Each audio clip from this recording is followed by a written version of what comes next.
Chapter 33.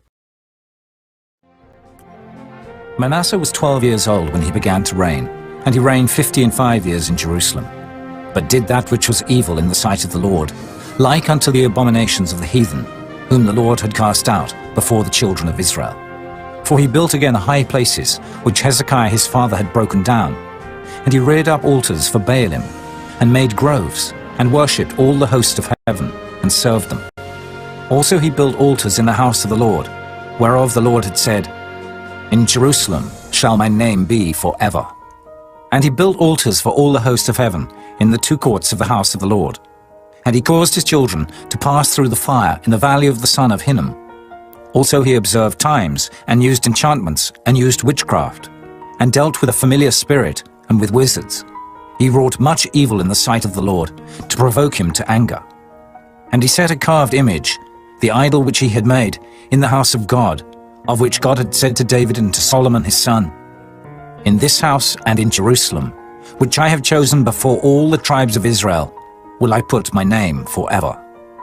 Neither will I any more remove the foot of Israel from out of the land which I have appointed for your fathers, so that they will take heed to do all that I have commanded them, according to the whole law, and the statutes and the ordinances by the hand of Moses.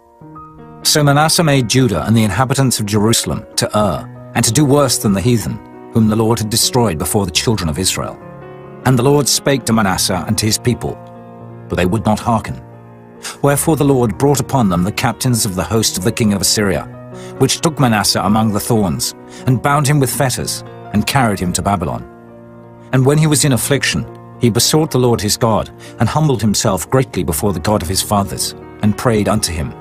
And he was entreated of him, and heard his supplication, and brought him again to Jerusalem into his kingdom. Then Manasseh knew that the Lord, he was God. Now after this he built a wall without the city of David, on the west side of Gihon, in the valley, even to the entering in at the fish gate, and compassed about Ophel, and raised it up a very great height, and put captains of war in all the fenced cities of Judah. And he took away the strange gods, and the idol, out of the house of the Lord, and all the altars that he had built in the mount of the house of the Lord, and in Jerusalem, and cast them out of the city. And he repaired the altar of the Lord, and sacrificed thereon peace offerings and thank offerings, and commanded Judah to serve the Lord God of Israel. Nevertheless, the people did sacrifice still in the high places, yet unto the Lord their God only. Now the rest of the acts of Manasseh, and his prayer unto his God, and the words of the seers that spake to him in the name of the Lord God of Israel, behold, they are written in the book of the kings of Israel. His prayer also, and how God was entreated of him, and all his sin, and his trespass, and the places wherein he built high places, and set up groves and graven images before he was humbled. Behold, they are written among the sayings of the seers. So Manasseh slept with his fathers, and they buried him in his own house. And Amon his son reigned in his stead. Amon was 22 years old when he began to reign, and reigned 2 years in Jerusalem. But he did that which was evil in the sight of the Lord, as did Manasseh his father.